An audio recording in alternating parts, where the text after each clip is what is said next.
Good evening, Vehicon Generals. Welcome to blah blah blah blah blah blah blah blah blah blah blah blah blah blah blah blah blah. Good job. Why, Primal, it seems that you have your tongue in a knot. Too much Energon. Hooray! You're Silverbolt.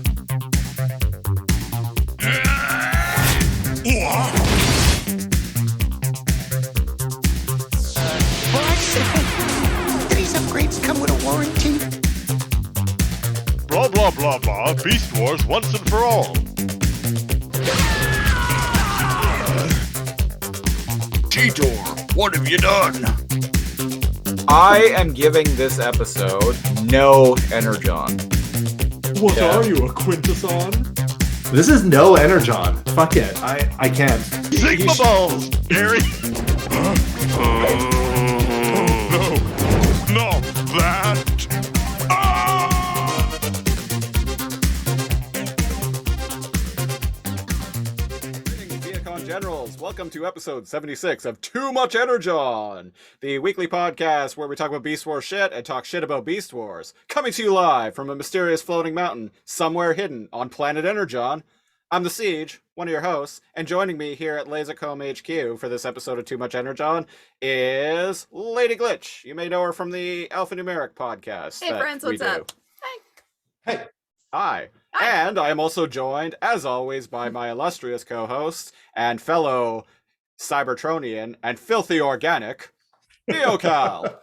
I am a filthy organic. Hello, Yeah, you it's are. me, Own that shit. Neocal. Yes. What's going on, Cal? How we doing? It's been a couple of weeks since we did one of these. It's been all right. It's been pretty good. Yeah. Yay. Well, let's address the elephant in the room that I just alluded to. The reason why and I can't remember if we said ahead of time that we were planning this or not. The reason why there was no episode of Too Much Energon last week is because LadyGlitch is here. What's up? In the flesh. In the flesh. In the- In the filthy organic flesh. So normally we record this show on Thursdays and we do another show on Fridays, but last week and Thursday, my work week is Sunday to Thursday and I have Friday and Saturday off. So last week, because LadyGlitch is here in Victoria Land, we decided to make a spur of the moment trip with literally 1 or 2 days notice. Spur of the moment trip to the mainland, to Vancouver, Yes. because LadyGlitch had never been there, Mhm. and I hadn't been there since about 2 or 3 weeks before lockdown in 2020. Oh, wow. Yeah. The last time I'd been in Vancouver was literally Valentine's Day weekend of 2020. I went to WWE SmackDown at Rogers Arena and then went to Fan Expo, Vancouver, the following day. And then the world went to shit. And then 2 weeks later, the world completely shut down. So I was always especially during 2020, I was grateful that I at least got to do those really cool things before Yeah. Mhm. but before everything shut down. But I hadn't been to the mainland since, and LadyGlitch had never been there, so we decided to go over there. Stayed in a hotel, and Took so many forms of transportation to get over there. Took the taxi to get to the bus, to get to the ferry, to get to the SkyTram, to walk around and finally get to our hotel. Isn't it kind of efficient, though? It really is. Say what you want about Vancouver, but by God, can you get around? Yeah, and I've lived in big cities before. I've lived in Washington, D.C., I've visited Chicago, I've visited Seattle, and I gotta give props to BC Transit in all forms. It's so much better than what we have in the States. Because every time you get onto one of those rolling death traps, you think you're gonna die. And Well, when you finally they want everyone to own a car in the States. It's an American dream. Yeah, America. 2.5 children, 2 vehicles, White picket married fence. by 25. Yeah. Yep. white picket fence stabbing you in the ass. True. Yeah, Can confirm. yeah, that we call those mortgage payments. Work, consume, produce, Commute. die. Destroy, Commute. erase, improve, Yes. which is a Meshuggah song. Yeah. Anyway, Meshuggah, I hardly know her.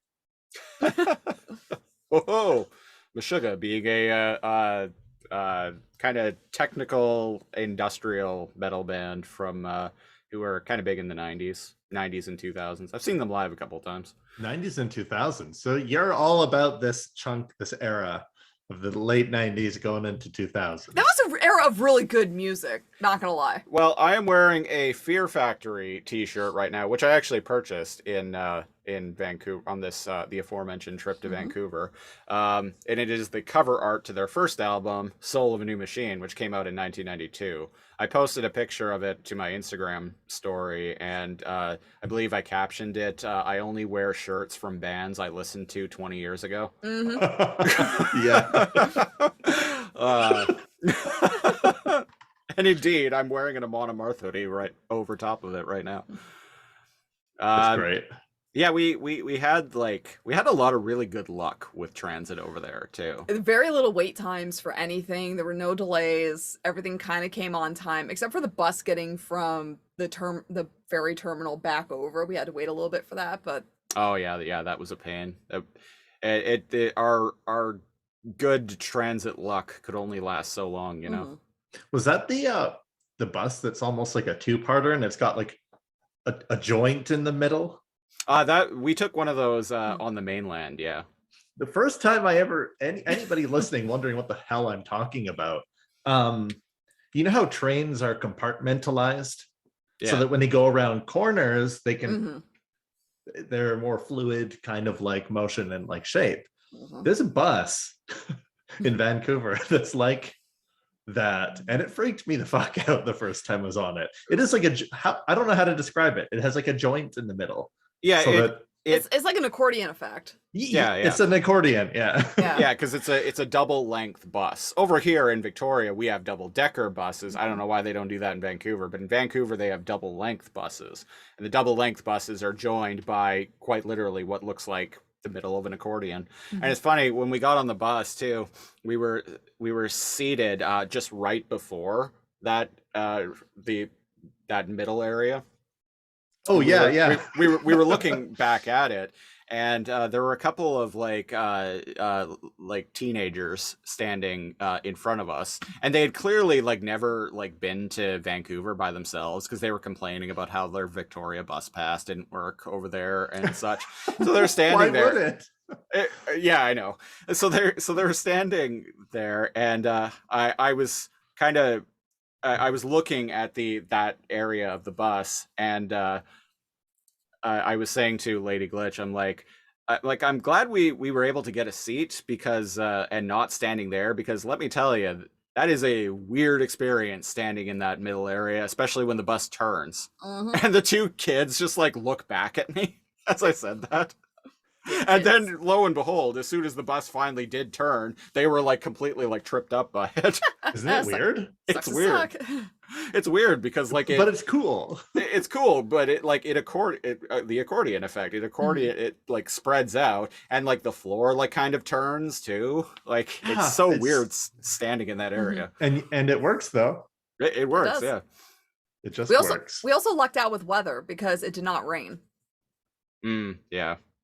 A little chilly, but it didn't rain. Yeah, I was gonna say good job dodging the rain, because it surely rained a lot recently. Yes, it did. Fix yourself. But you know what? What? Sounds like it was a good trip. It was a good trip. It was a good trip. We even watched the Batman. Yeah, a lot of commuting. We went and saw the Batman at the Scotiabank Theater, which I'd only been to once before. And I think the one time I went there before was like over a decade ago. And what I went and saw there was like on the first floor. And like, meanwhile, the Batman, I think, was on like the 6th floor or something like that. I had no idea. Yeah, it's an incredibly tall building. But yeah, so we went and saw the Batman. If anyone wants to know our thoughts of it, we have a episode on Patreon of our new Patreon show, What Are You Watching?, where we talk about the Batman and Batman in film in general for about a half hour or so. Yeah, spoiler free for the most part. Completely spoiler free. Yeah, we didn't really spoil. other than like past Batman movies, which Oh yeah, run in comparison, but Mhm. nothing about the new one. Yeah. yeah. So yeah, go check that out. That's available at the $5 and up tier on Patreon. Was the giant sprawling city noticeably like different from the last time you visited, or is it kind of like business as usual? Not even a bit. No. All No, right. It was nothing has changed. And someone even asked me, they're like, "Oh, so what was Vancouver like?" Because I haven't been there in ages. I was like, it was familiar. Same shit, different day. Same old Vancouver. Went to the same stores that I always go to, same restaurants that I always went to when I was there, except we went out to Burnaby. Took the SkyTrain out to Burnaby to go to a store called Ages 3 and Up, which is a store that I'd seen. They have an online presence, and I'd been following them on social media for a long time because they sell a lot of Transformers, and not only Transformers, but they sell Masterpiece Transformers and third-party Transformers. So actually being able to buy like Masterpiece Transformers toys like at retail is something kind of unheard of. I don't think there's anywhere here on Vancouver Island you can do that. Not that I know of. No. Not that I'm aware of, no. Mhm. So I'd wanted to check the place out for a while, so I went there and took a bunch of pictures because my friend Duncan, who has been on this show before, he was on our 25th anniversary Beast Wars special. He's also really wanted to check that store out, so I took a bunch of pictures and texted them to him. Maybe if anyone's curious, I'll put the pictures up on Patreon or something, because it's a small store, but it's pretty cool. But I ended up walking away with something because it took us like a fucking hour and a half to get out there, and then an hour and a half to get back. So I was like, I can't walk away empty-handed. God damn it! You were like, that's not sunken cost fallacy. That's like, I climbed this mountain. I'm taking something with me. Damn it. I climbed this mountain. I'm taking this goddamn hunk of rock with me. Exactly. Yeah. So that is slick box. What I ended up getting was a Iron Factory. This is a third-party Transformer. Iron Factory 2021 Iron Samurai Series Kagami Shishimaru. I'm apologies to anyone who is Japanese or knows Japanese better than I do. I heard if that completely Captain Kirk cheated on that. Yeah, the Kobayashi Maru. And that's the extent of my Star Trek nerd. That's as far as it goes, I swear. So what this guy is the box basically is just fucking rad. Yeah, right. I'm gonna hold him up to the camera. Audio listeners, go check out the video version. Link in the description. So basically, this guy is kind of a evil, like samurai version of Lio Convoy from the Japanese Beast Wars. No shit. Because he's got He's pretty purple and sick. gray. I actually thought he was Megatron, Beast Wars Megatron for a second. No, he is. He's basically Lio Convoy. He's Dark Lio Convoy. Yep. That quality is exceptional. Holy shit. It's kind of insane the amount of detail and articulation to the detail that's presented in this. So. And now it's broken. He just tried to hold it up in the. It's like, I'm the mold free. I'm plastic. out of the box. Yeah, I And it tried. fell. Yeah. It fall down. Yeah. To be fair, most of the stuff that comes in the plastic molds, at least here in like Canada and the US, is tightly with like little twist ties, tightly like adhered to it. So, wow, man, we're buying the wrong kind of Transformers here. I know. Actually, I was talking about Duncan a minute ago, and Duncan was telling me recently that These are way higher quality than that he's moving more toward buying Masterpiece and like third party Transformers. And with the rising costs of like actual like Hasbro Transformers, like leader class figures are now $85 Canadian. Oh, actually? Yeah, and they were like 65 when I started buying them, like, which is still asking a little much in my opinion. Well, considering how big they are, leader class figures are they're like 12 inches tall. So, yeah. But but yeah, with the rising costs of first party transformers, I think I might just start forking over the extra money for third party and masterpiece figures. Mm-hmm. Now the thing with this guy That is like fucking sick, man. the thing It's with this metallic sheen on the purple parts is top notch. the thing with this guy is he's quite small. He is the size of a core class transformer, so he's only like, I think, like maybe 4 inches tall. But the detailing on him is nuts. And this guy was $60. To me, it's the quality of them. Mm-hmm. Yeah. Yeah. I always say you get what you pay for. So, Yeah. but what's nice is that given the detail on this little guy, I think it's a steal. Yeah, it's Yeah. That's fucking slick, man. And what does he have? It's kind of like a cyber blade. He's got like yellow claws. Like, I'm getting like cyberpunk vibes from the color schemes there. what he has is he has different hands and different feet. That's very that's like a Japanese figurine kind of thing. Yeah, and a lot of even a lot of like American, like Marvel action figures and stuff do that. The Transformers Red Cheetor that I have, the non-transforming version of Cheetor, also has like multiple hands and stuff. Oh, so you right, can yeah. change his pose. So yeah, he's got a samurai sword. Oh shit! And it comes out of the sheath. Mm-hmm. That's pretty sick. And And it's just Lyle Convoy. He doesn't have a dark name. I think his name is like Mirror Convoy. That's rad. That's sick. Get some up close, high definition like shots and Instagram that shit. I'm on it. Yeah, so I'm pretty stoked about that. I can't really display him right now because I don't know if focusing and well webcam. No, I just mean like in general in my home because you're talking about on your spacing, yeah. I don't know if I have talked about this much on the show yet, but I, for a myriad of reasons, I'm gonna have to move soon, so I've begun packing. So he's gonna stay in his box, his cardboard coffin for now, but he will be a centerpiece figure in my my display. Soon. The other thing I got was War for Cybertron. Speaking of core class, War for Cybertron. I saw Kingdom, that in the background. Dracodon, which is a redeco of Vertebrake, which is a figure I actually already have. The reason why I bought this is because it's normally $16, which is way too much for a figure of this size. IMO, you were just saying about Transformers being too expensive. These guys are too expensive, but he was on clearance at EB or GameStop for $4.98. So I'm like, all right, yoink. Mm-hmm. He can ride one of the other. Yeah, he can ride. He can ride Mirror Lyle Convoy in beast mode. Because the mirror. Does that mean there's a Mirror? What's the triple team that, like, what is it? Lyo Convoy. Oh, Magnaboss. Lyo Jr.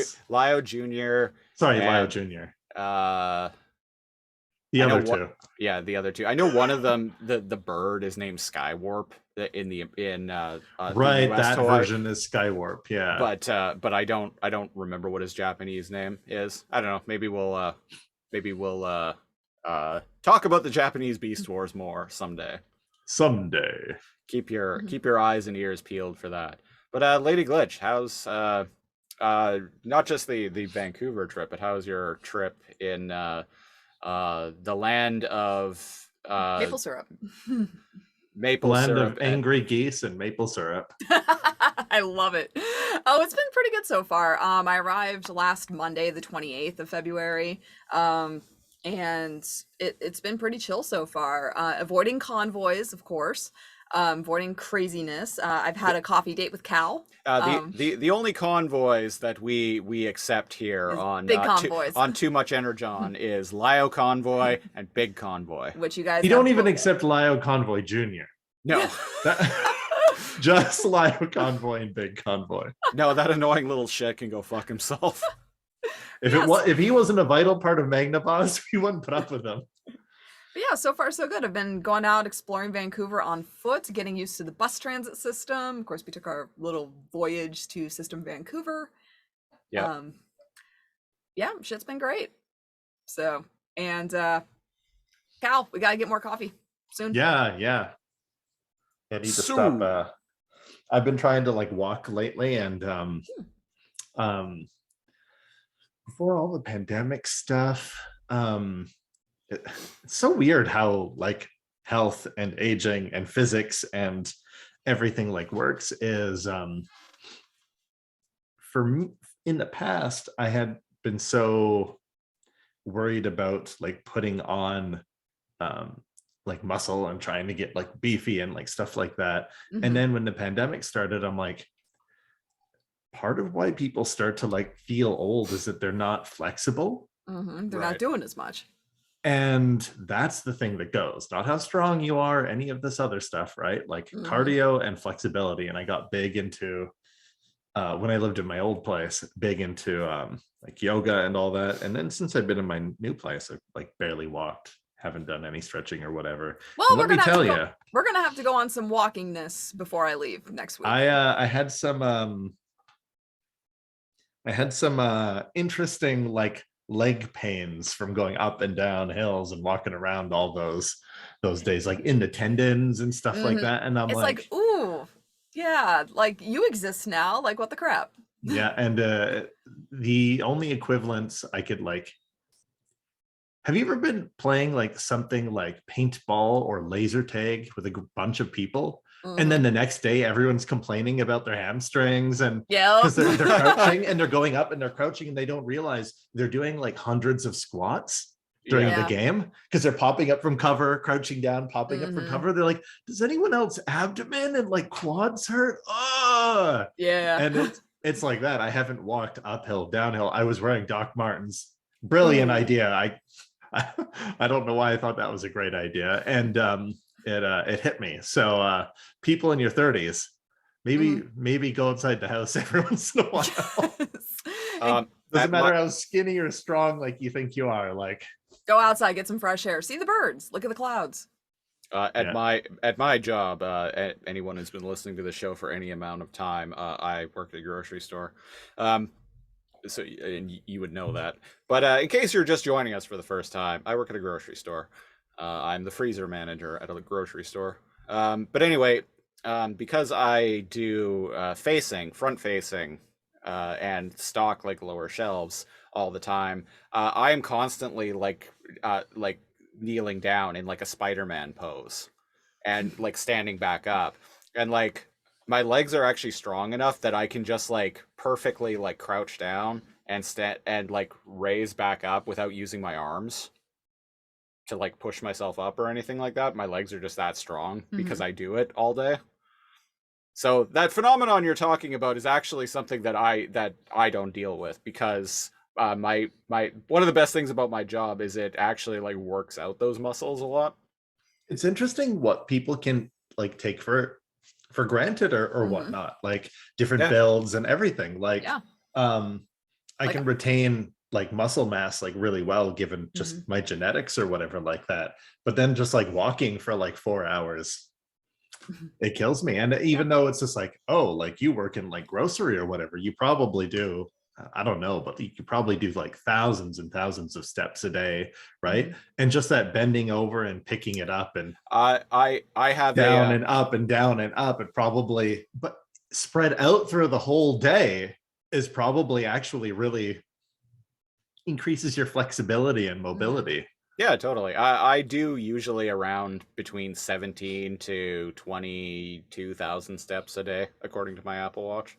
I used to, in the pre-Rona days, do security, and yeah, I took all that hauling ass for granted. Yeah, right. Like something happens on the radio, and you haul ass, and it's just like the stairs are faster than the elevator. I get a security call. I'm not like sitting there like waiting for the elevator. No, right? Like you're hauling ass up the stairs. It's more reliable and it's quicker if you actually haul ass. And you start skipping steps, 2 steps, 3 steps or whatever, and you do that every night. And then your cardio gets built up again. And your cardio and your flexibility, because you're striding 3. My favorite was jumping down each landing. You know what I mean? Like getting down like a step, being like, that's 10. Can I do that without really hurting myself? And then as the years went by, just Mario jumping. No, I was able to. And then to be in such a decrepit state as I am now is a little eye-opening. Yeah, back in July, for anyone that's just listening, I live on the east coast of the States down in Savannah, Georgia. Right. Back last July, the state of Georgia is like, fuck all y'all, you're going back to work because we're cutting off on all of your unemployment. So I'm like, okay, what can I do to bide my time before my lease runs out at the end of February? So I used to work in adult entertainment way back when, like in the 2010s when I was in grad school. So I'm just before OnlyFans blew up. That's true. Before social media as a whole blew up. So I'm like, okay, let's go audition at a few clubs. Let's see what kind of strength I have left. Now I also run marathons too, so I knew I had a base amount of strength, but if anyone's ever pole danced in their lives, they know it's a different set of muscles. So when I first auditioned at one club in South Carolina, which is a state up north of me, it's like, yeah, I could barely walk the day after. I'm just like, man, my quads are feeling it. But after a couple of weeks, I started getting all of that muscle memory strength back. And that's a different form of flexibility when you're, flipping and twisting around a pole and like doing floor work and all that stuff in, super high heeled shoes or boots or whatever you got. So. Well, and I've had periods of not for a long time now, but I've had periods of unemployment where I just haven't had a job for like a couple months here and there. It is amazing how quickly your body forgets all of that.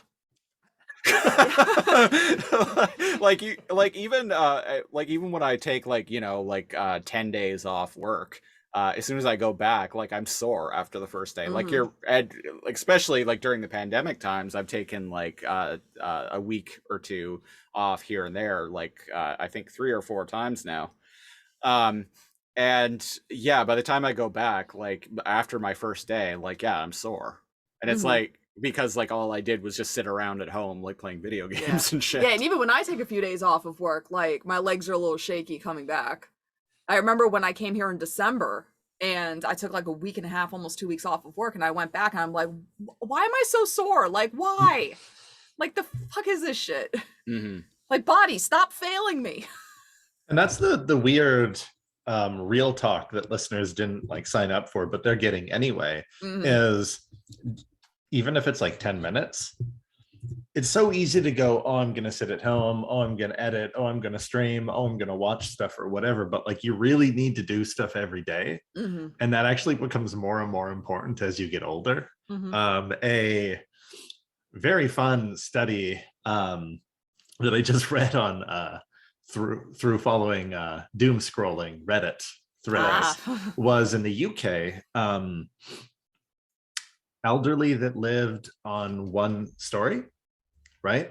On average lived like 10 years less than elderly people who had to go up like even some stairs, like 8 stairs or like whatever. And just that little daily activity of going down the stairs once and then at the end of the day going back up the stairs or like whatever was enough.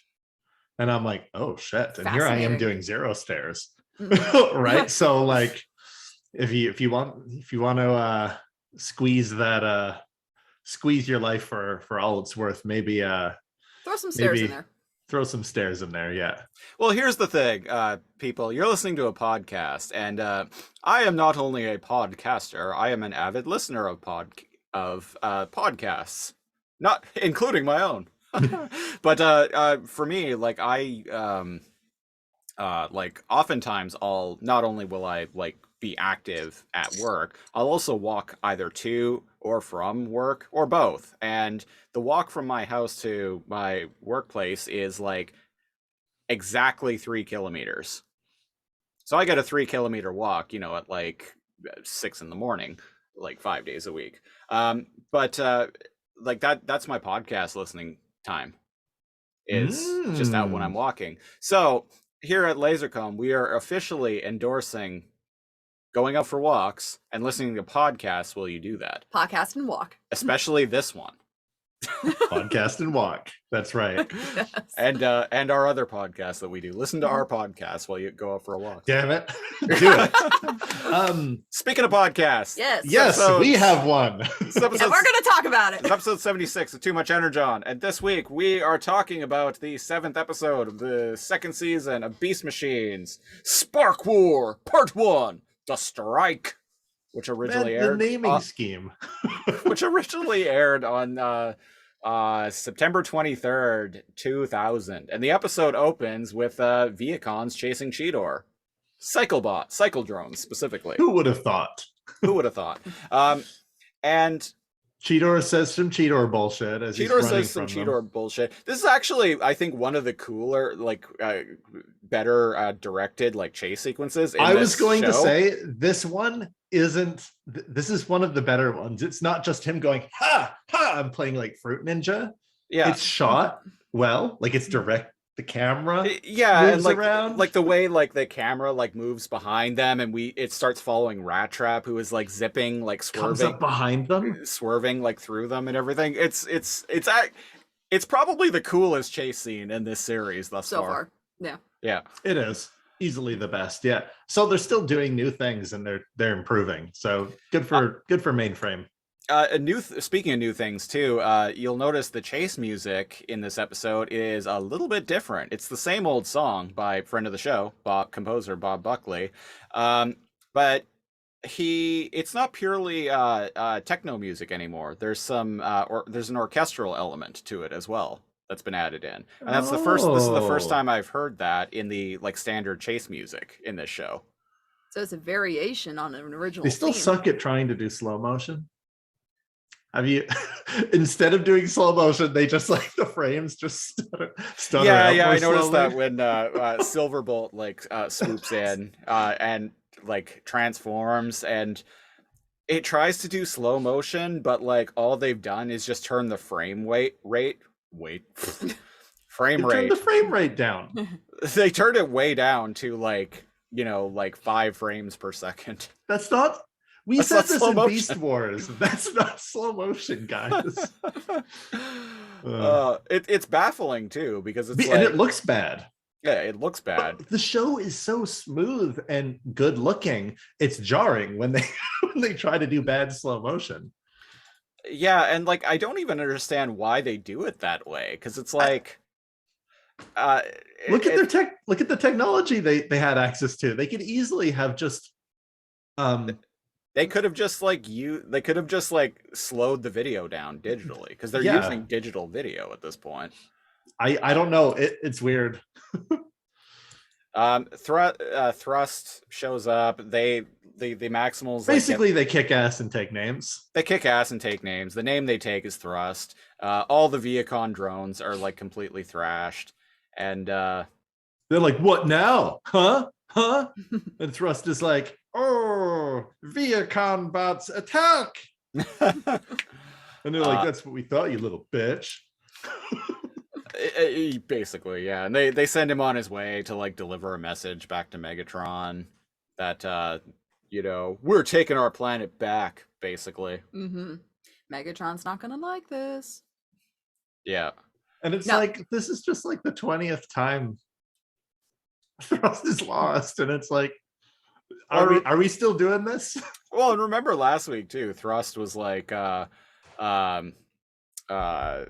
he was like, man, after they kick his ass for like the 50th time, he's like, man, you guys are gonna regret this. And it's like, will they though? Oh, right. She's plantbot. Yeah, Botanica. Yeah. Sexy plant lady. When sexy plant love interest showed up, he's like, you guys are gonna regret this. Yeah. And we were like, no, they won't. They might, but they send him on his way. Yeah, right, because they know it's Waspinator, and they're just like, go on, be free. One thing I should have mentioned, actually, I should have prefaced this before we started talking about the episode, is LadyGlitch is here, and well, she has never seen Beast Machines before. Yep. I was gonna say, this is like I watched this at 5:30 in the morning today. Yeah. It was our morning cartoons thing when we woke up. And I am not an early morning person, so I'm like drifting half in and out of sleep. Like, the fuck is going on? Oh, it's Cheetor. this Oh, wait, real? we're watching Transformers. Okay, I had here a we go. weird dream where like a gorilla could fly, Waspinator was a motorcycle. And there's a floating head on a mysterious mountain. Yeah. Megahead.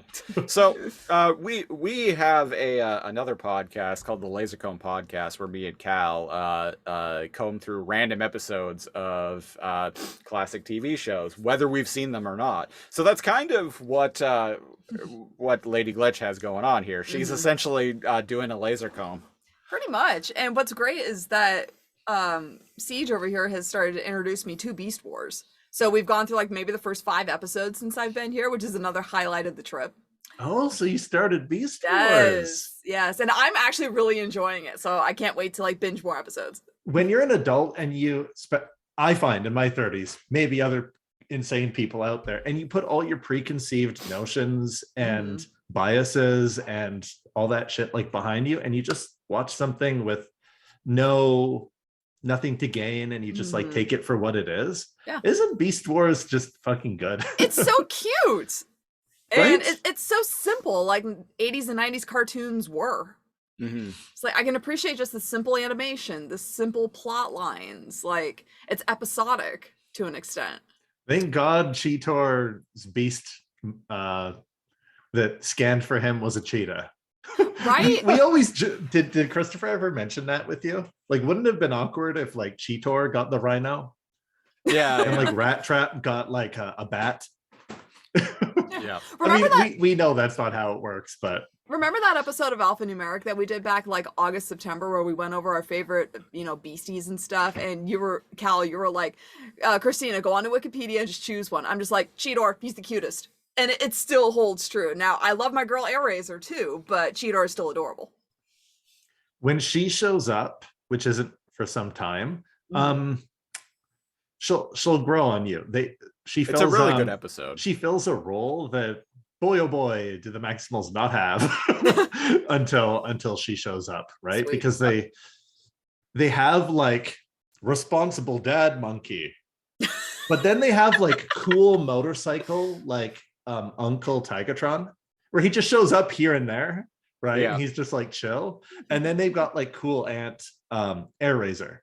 And it's cool to have these more mature characters that aren't there to just wag a finger at you. Yeah. So I feel like the show kind of like metamorphoses into a family once Tigatron and Airraiser. Oh, well, hot show damn, up. that's just perfect. Yeah. I've definitely already gotten Christina to watch the Low Road, the Looney Tunes episode. Yeah. You did? Yeah. Yes. Bad or good? Good. Good, yeah. It reminds me of the Raccoon in a Hard Place from Reboot from season 3. Yeah, it's wacky. Yeah, you always have to have a Looney not Tunes. too wacky. Yeah, you gotta have a Looney Tunes episode in just about every series that you run into. So Beast Machines is Looney Tunes wacky, but if it takes itself like so seriously, which is its own kind of humor. Like in the next scene when it cuts to Thrust like leaving to jump back into like Beast Machines, there's just a giant robot head. Yeah. Giant angry robot head. Angry Robot Head. Like lecturing like a tiny like little like motorcycle dude. And I'm Yeah. like, what do you want from him? There's like 7 of them now. Yeah. Well, and that's kind of what he says. Like Thrust says to him, he's like, listen, boss, like there's only one of me and there's 6 of them, nobody could beat those odds. And at one point, like Megatron is like, it continues to chastise him. And I like that Thrust is straight up like, because Megatron was like talking about like the other Vehicon Generals betraying him. And Thrust is like, yeah, well, at least I stayed loyal. You should, and I'm paraphrasing, but he's like, it's your fault for using the Maximals buddies as your generals. And I'm like, I mean, he's right, but Damn. Thrust has got some balls on him here. Oh, what you gonna do about it, boss man? But yeah, I was like, Oh shit. Okay, Thrust's got some fire, Yeah, Some pent Some- up fire. some pent up fire there. through the fire and flames. And speaking of which, Megatron like pulls out a couple of new sparks, and he's like, "Well, I won't be making that mistake again. No, you're right. But I'm going to pretend like it was my idea all along, not to use Maximals as my new Vehicon Generals." Yeah, good catch. Even when he's like wrong, you're right. Yeah, fuck him. The Thrust is all like, well, it's your fault for using their buddies, and he's all like, well, fuck you. Yeah, basically. Fuck all We're y'all. one to talk. What's the gist of these new Vehicons? We'll get to that in a We'll get to that. minute. Okay. But back at the Maximal Cave, the gang is heading home, and they're taking a bunch of parts of Vehicon drones with them. Why? But Salvage. Because they can. Like Botanica needs them for science. They build a fort out of them. Maybe. Maybe. Yeah. Use them to like throw it at each other. I don't know. Make weird little plant bombs. Yeah. Or beds Which, for the plants. Yeah, it's probably just raw materials to use for like making things like bombs and things Oh, like so that. if this was an RTS, this would be like metal. Yeah. And crystals. Yeah. Yeah, totally. Yeah, they're just gathering. They live in caves. They need metal and circuitry.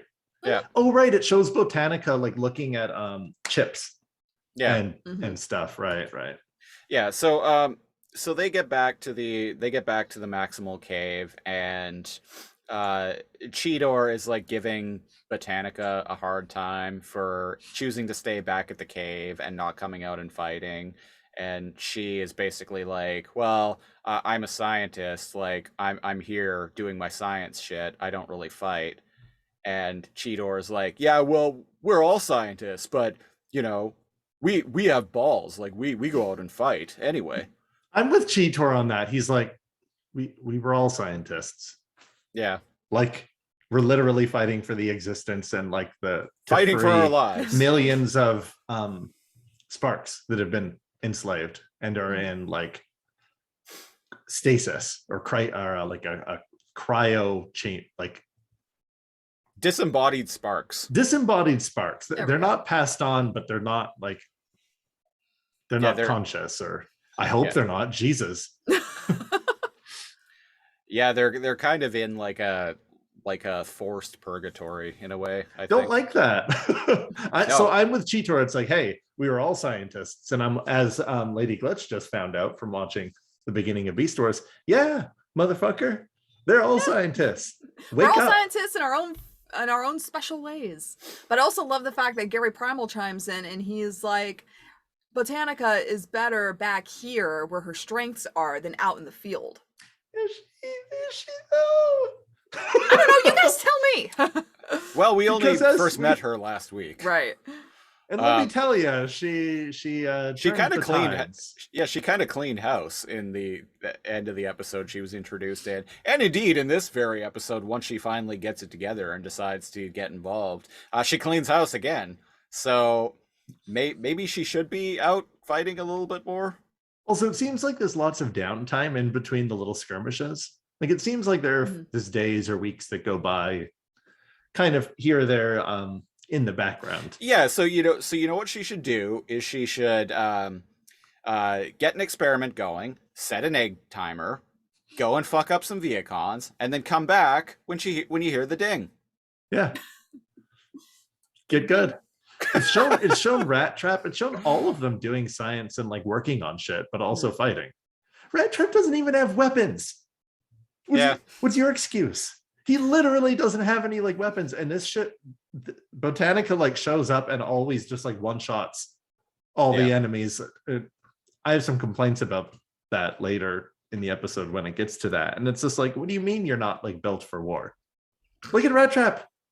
He's got wheels, and like, what did he do when he was helping Cheetor? He just like spoke jammed like one of the. I like that the universal symbol for spoke jam is this. It's just like two fingers. But so what are the new guys? Yeah, let's yeah, but so Botanica, I don't know what she's doing, but she has like a piece like a circuit board or something, and she's trying to like interface with like this green like goo. Like a well. She made a well Yeah, that presumably leads to the I some guess sort of reserve of.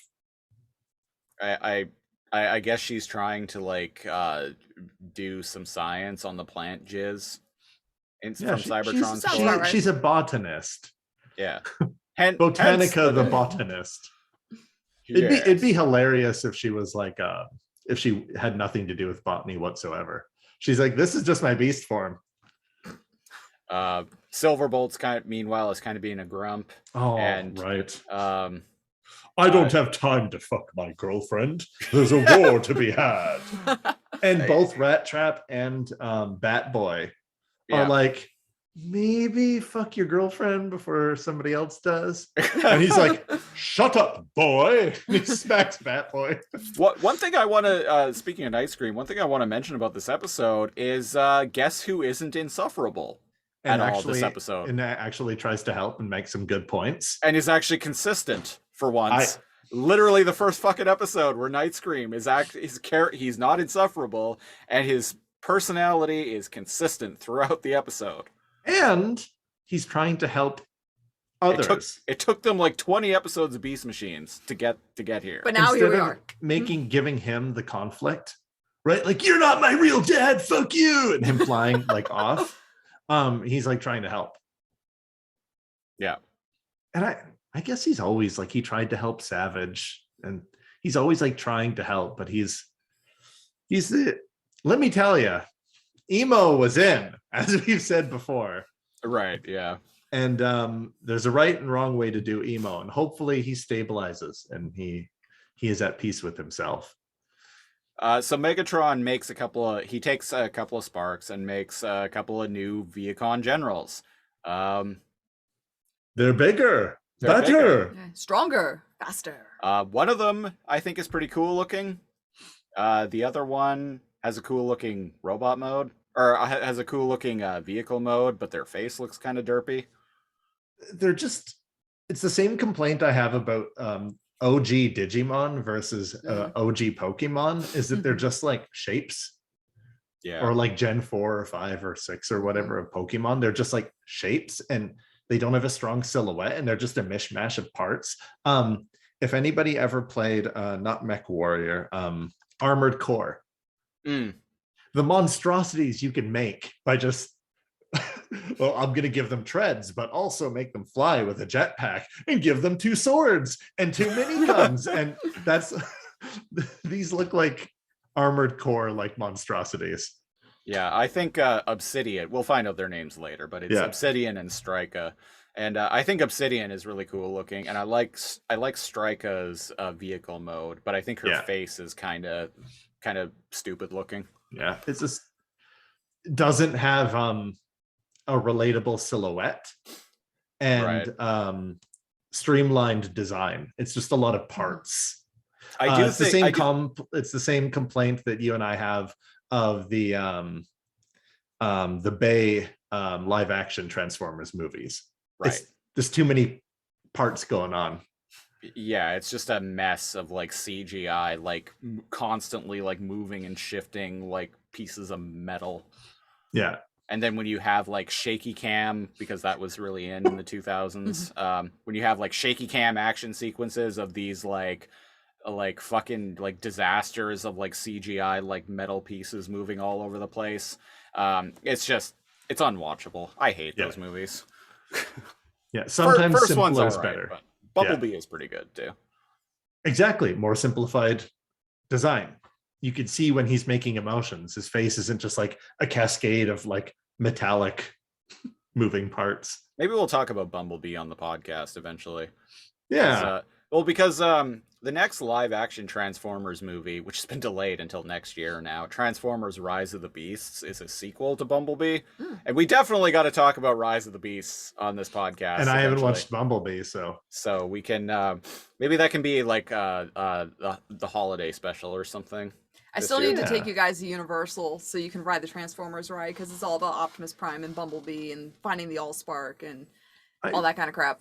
I've my partner and I had planned a big trip right at the beginning of the pandemic. We'd actually booked, like actually had already like booked our stay in two different places, like moving around. One was in Universal and one was on the outskirts. And we had planned on getting the multi like park pass so that we could go on the Hogwarts Express and then we could buy the wands and all of that stuff. And it was gonna be, and then shit started like hitting the fan and we're like, let's just cancel. And were you gonna go to California or Florida? East, Florida. Boom. I would have met you because up Disney there. World and Universal, like, so and we canceled and we were like, we fucking shouldn't have. Yeah. Oh wow. Yeah.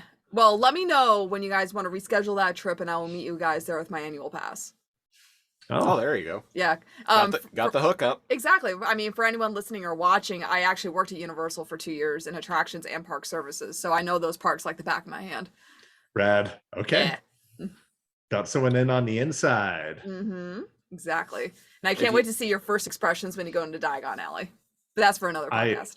That's for the podcast. Yeah. If you need to be attracted to something and do some park services, LadyGlitch is your lady. Yes. We got there, folks. I was trying to figure out how to make that joke, and I came together flawlessly. Yes, it did. 10 out of 10. Good job, CG. So the Vehicon, the new Vehicon Generals, Obsidian and Strika, what do they each say a word? They're very Tankor like at first. Oh, worse than Tankor, because they're like what is it? That's not pulverize. That was terminate. Conquer, destroy. Conquer, destroy. I can't remember, but it's like something like one of them says like one terminate, terminate. Yeah. And so they intercept the Maximals, and some a series of chases ensues. All they can say is terminate. All they can do is that, and the Maximals like kind of overwhelm, like get the better of them. Terminate and obliterate. Terminate and obliterate. There we go, folks. The Maximals get the better of them very quickly, and so these new Vehicon Generals flee. And I think it's Black Arachnia maybe mentions one of them is that was wow, that was really easy. And what are they? One of them is a tank-like thing, and one of them is a helicopter. One of them kind of looks like a it's a type of tank. I can't remember the name of it. It's those tanks that don't have tank treads, but they have 6 like big tires on them. Oh, what I mean, I know what you mean. Yeah. I'm gonna. He's going wait. Are they amphibious? No. Tank with wheels. I mean, I got pictures of it right away. APCs. Oh, it's an armored personnel carrier. So it's not a tank per se. It's a tank-like vehicle. Yeah. It's an I think APC just means armored personnel carrier. Does that mean she's got little ones inside? Just like it does. Yeah. I'm trying to figure out what these things are actually called, because it was like I just typed in tank with wheels and I'm seeing like a whole fuck ton of pictures of these things. Right. There's different variations throughout the various wars that we've all been a part of. I see what we got going on here. So just wheeled tanks, I guess. Yeah, just they're wheeled tanks. Oh shit, I got linked to a page in Russian. Uh-oh. Let's go back. Back. FBI, retreat. this guy, he's right here. Dobson, we got Dobson here. Yeah, anyway, so yeah, they're just tanks with wheels, I guess. But anyway, that's what I think that she is. That's what she kind of looks like. Okay, she's a tank with wheels. And Obsidian is like a helicopter of some sort, or jet. An Apache helicopter. Yeah. Why not? But yeah, so the Maximals get the better of them, and they're like, "Wow, that was kind of easy." So they give chase to Obsidian and Strika, and then a whole bunch of new Vehicon drones based on the forms of Obsidian and Strika appear, and they're like, "Oh shit, this was a trap!" And then they get surrounded from every corner, and they're like, "Fuck, what are we gonna do?" And the generals come out and they're like, you thought we were but simpletons. It seems that you fell right into our trap. It seems that you are the buffoons after all. Yeah. Wouldn't you agree, good sir? Yes, quite. And they clink tea glasses and like observe the battlefield with their like opera house like the opera little house binoculars. Glasses. Yeah. Ha ha! Terminate! Can you believe that they fell for that? Ho ho ho ho! Those filthy Philistines. Filthy organics. Who's not fully functional now? I like these two quite a bit.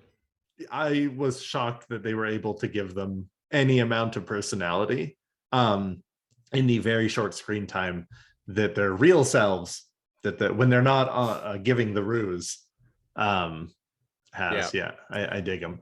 So the Maximals are surrounded, and they're like, how are we gonna get out of here? And already, even before that, they like Gary, like basically like Donkey Kong's his way through the floor.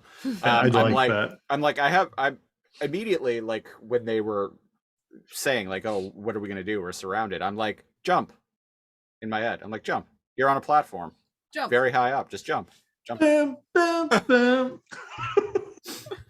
But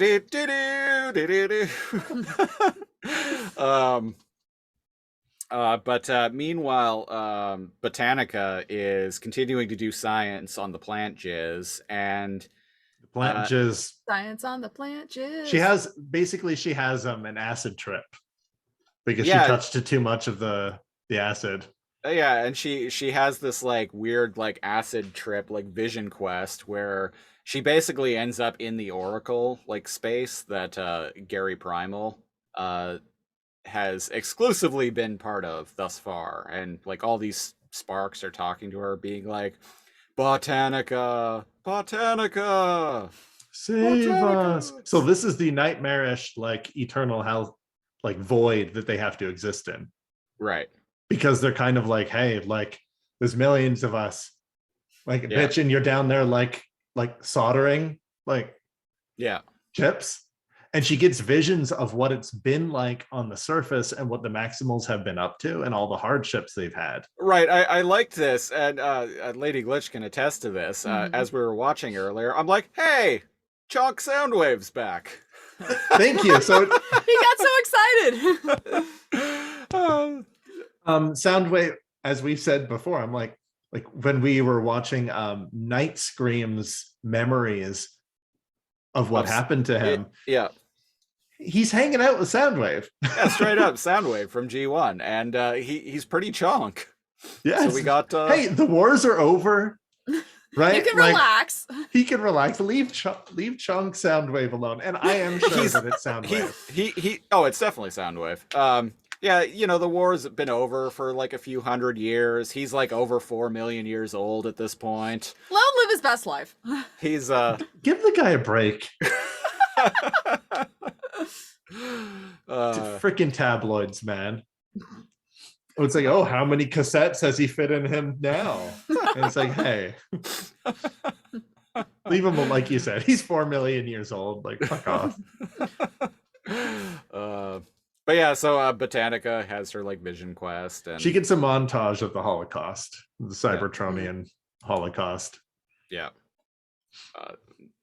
By way of Space Hitler himself. All it takes for evil to like thrive is for good plant women to do nothing. And eventually she decides to do something. Did you like her what's it called in a submarine when they got the scope? Periscope. Periscope? She has like a bio, like a techno-organic periscope. Yeah. I actually even said out loud earlier when we were watching it. I was like, "Oh, that's cool." Yeah, I dig that.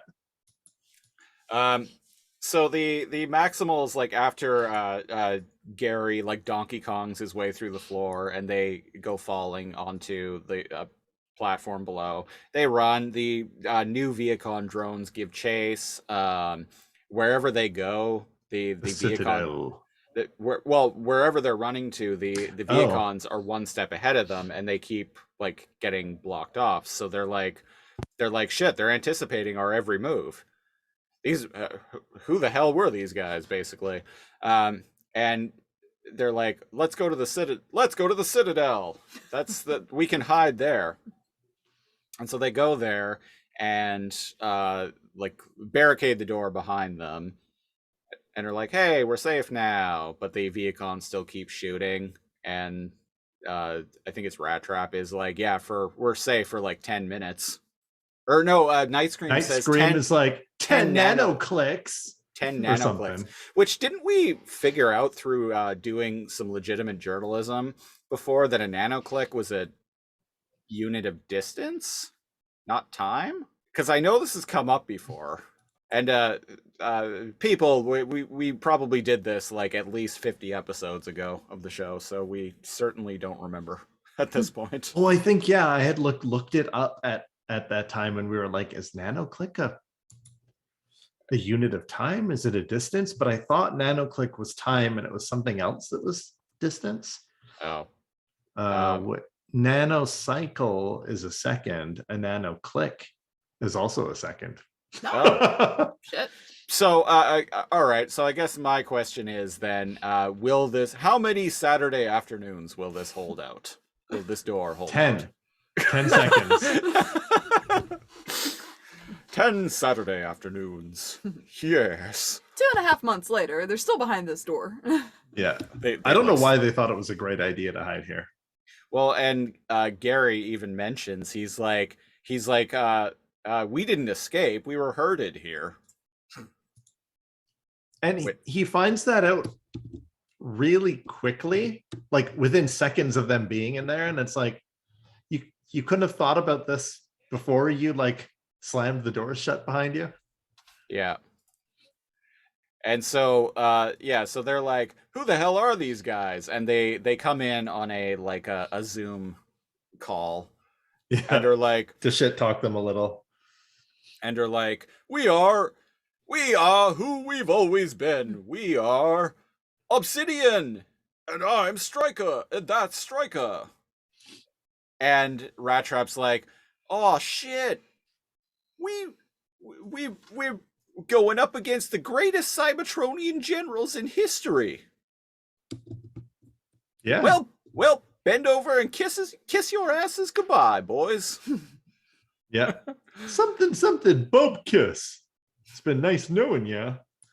That terrible Rat Trap impression that I just did, because my throat's a little sore right now. It's beautiful. How dare you? I would like to dedicate it to those random dudes on Twitter who complained about our impressions that we do on this show.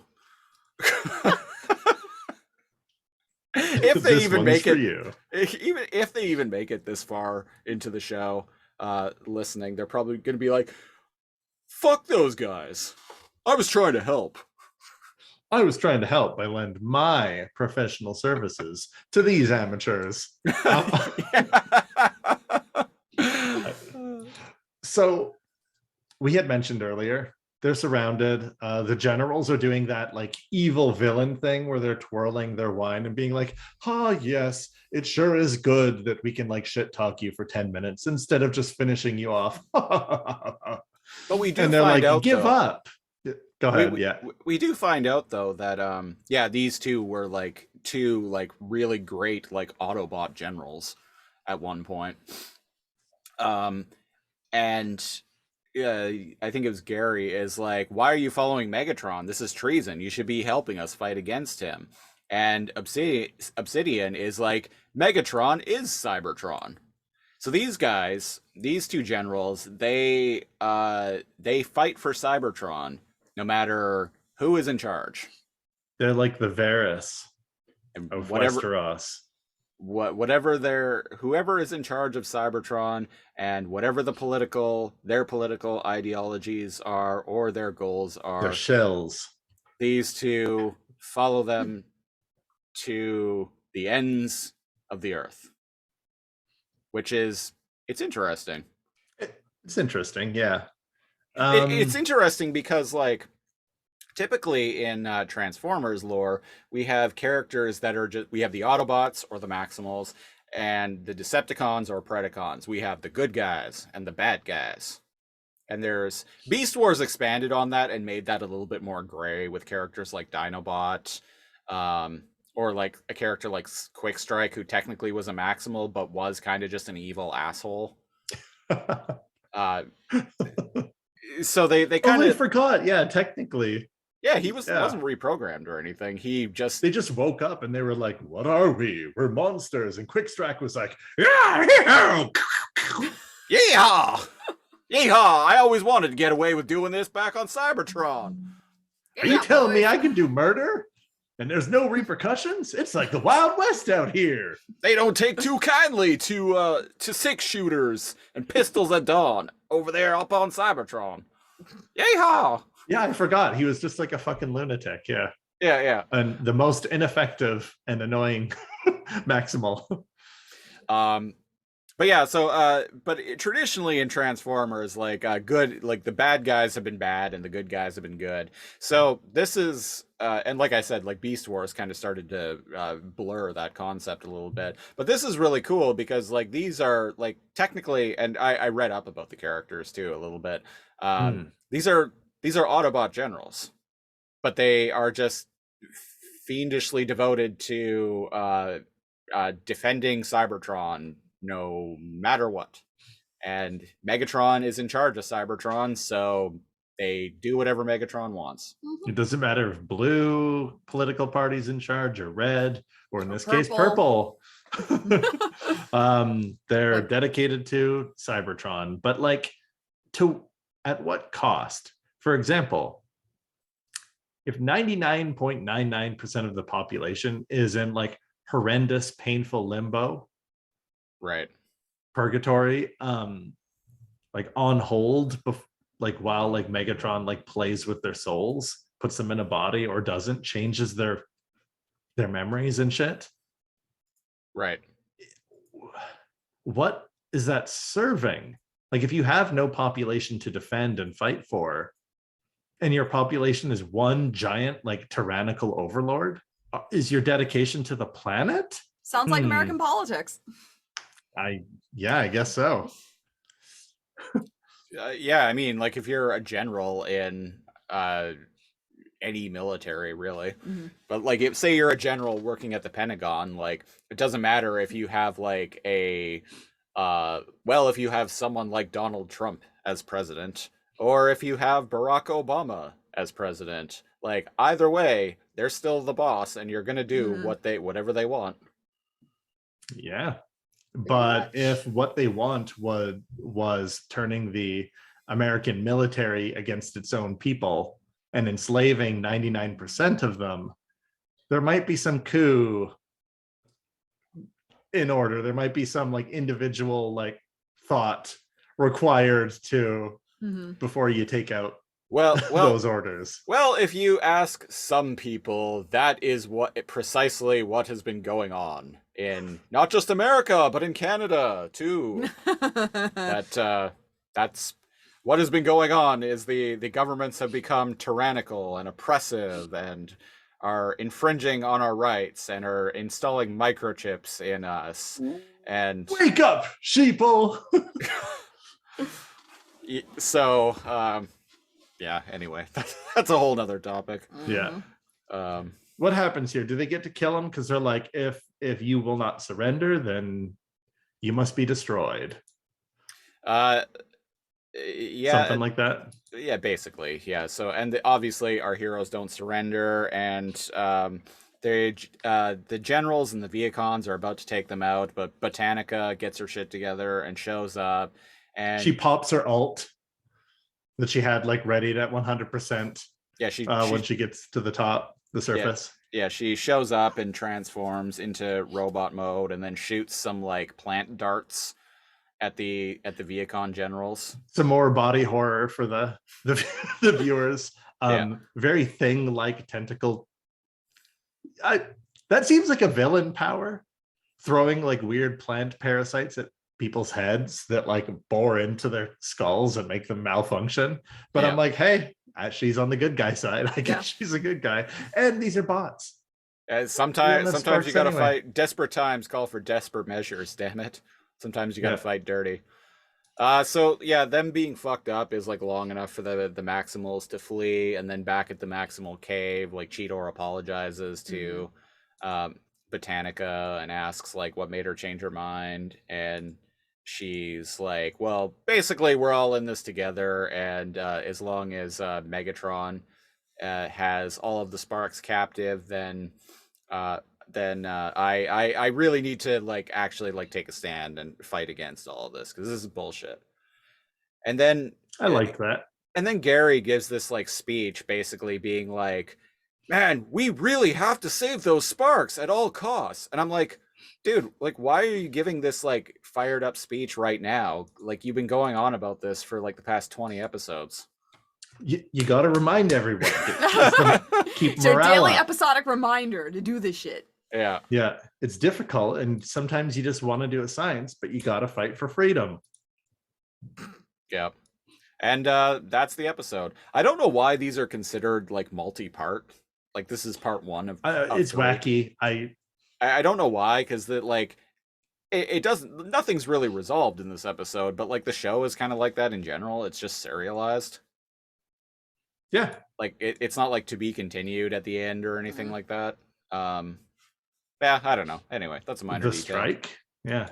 I was expecting the Vehicons to strike. That's what I thought the episode was going to be about. Right. But I guess it's like a military strike is the theme. I thought Thrust was going to go on strike and start picketing in front of Megahead. By himself. By himself. Not even any of his Vehicons, just fucking him by himself. Yeah, that was episode 20 overall of Beast Machines. Here on Too Much Energon, we rate episodes of Beast Wars, Beast Machines, and anything else we feel like talking about week in and week out on the Too Much Energon scale. It ranges from not enough Energon to a sufficient amount of Energon to too much Energon. Basically bad, okay, good. Let's start with LadyGlitch, since she's here with me in Lasercomb HQ. What are you rating this episode? This will be your first time ever rating something on the Too Much Energon scale. I know, so much pressure. Holy shit. Yeah, no pressure. Yeah, no pressure at all. Okay, so since I'm a total newbie to all of this, I actually thoroughly enjoyed the episode. I thought the plot line just had a good pace to it. There was some character development, some good tunes. I'm going to give this a solid, sufficient amount of Energon for my first episode. Okay. Cal, what are you giving this episode? If the pacing had been a little better, it would have made too much Energon. But just having Botanica show up 2 episodes in a row to completely like clean house and like save the day, like she already did that.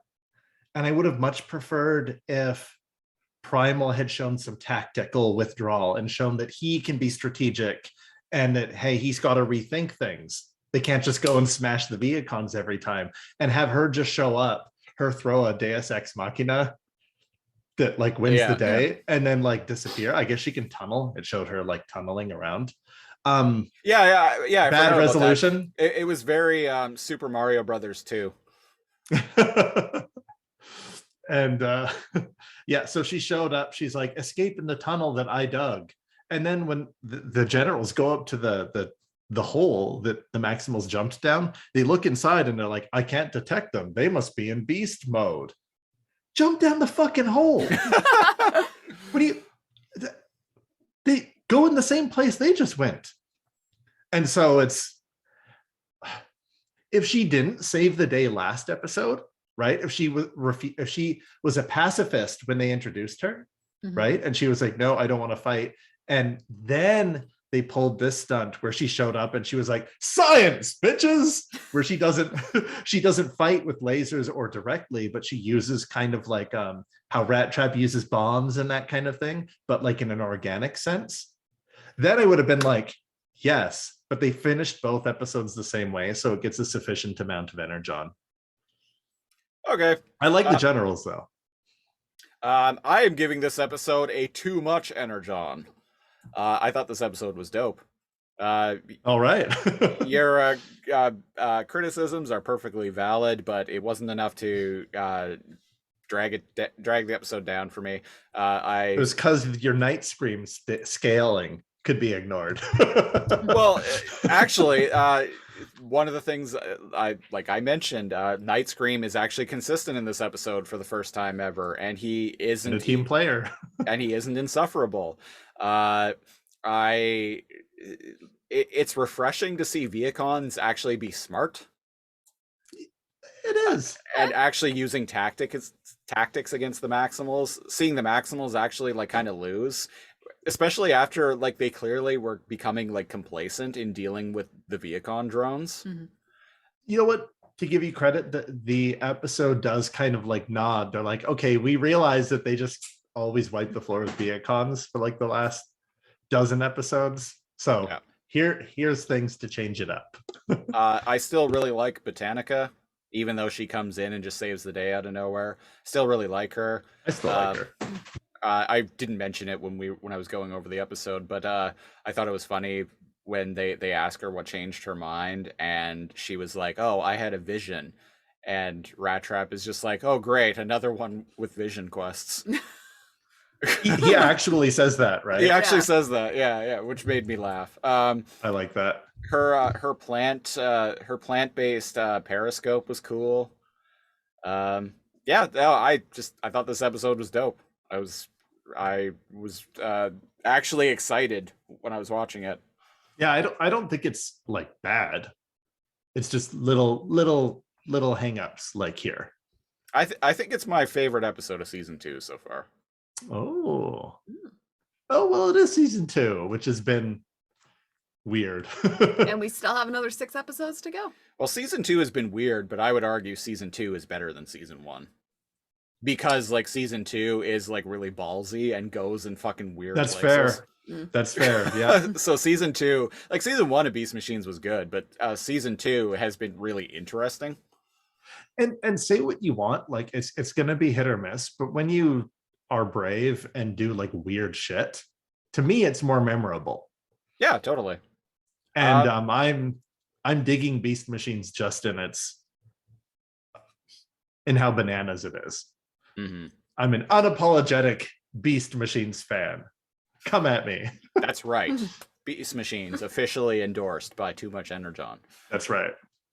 Anyway, that was episode 76 of Too Much Energon. Best way to support the show, go to patreon.com/lazorcomb, LAZORCOMB. We're starting at the $5 and up tier. You get preamble audio each and every week from this and all the various shows we do. We don't really have a preamble for this episode because we kind of just dove right into it. But there are dozens upon dozens of preambles that you can listen to. I also mentioned earlier that we talked about the Batman on a Patreon exclusive show. What are you watching? That I just uploaded that the other day, so that when you subscribe to Patreon, that'll be very fresh in the feed. If you're listening to this in real time, if you're listening to this 10 years from now, well, I apologize.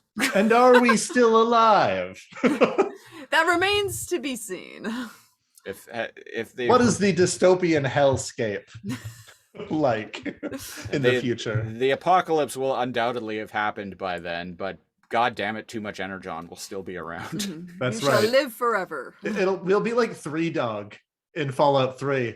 Underground bunker. Three Dog here. Ow!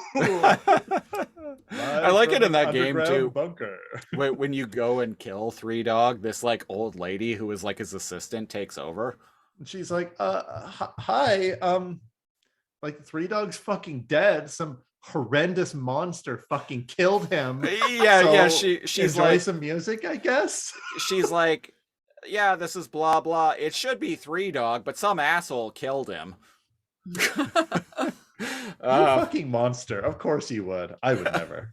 But yeah, anyway, so patreon.com/lasercomb, $10 and up tier, you get our news and current events program, Lasercomb Tonight. You also get to pick a show for me and Cal to watch and review a random episode of on our other podcast, the Lasercomb Podcast. So go and check that out, patreon.com/lasercomb. Follow us on Facebook, facebook.com/lasercomb, spelled the same way, or follow the show on Twitter @lasercomb.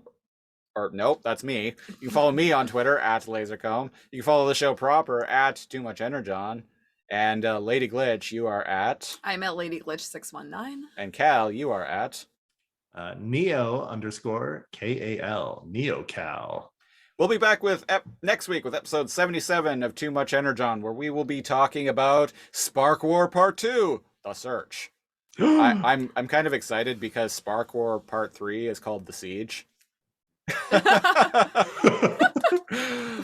So I'm excited to get to that. Watch that be like the worst episode in the entire series.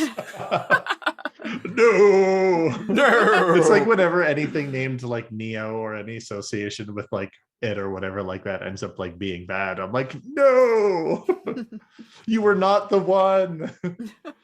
Well, we got other stuff to record today, so we're gonna get out of here and close the book on this episode of the show.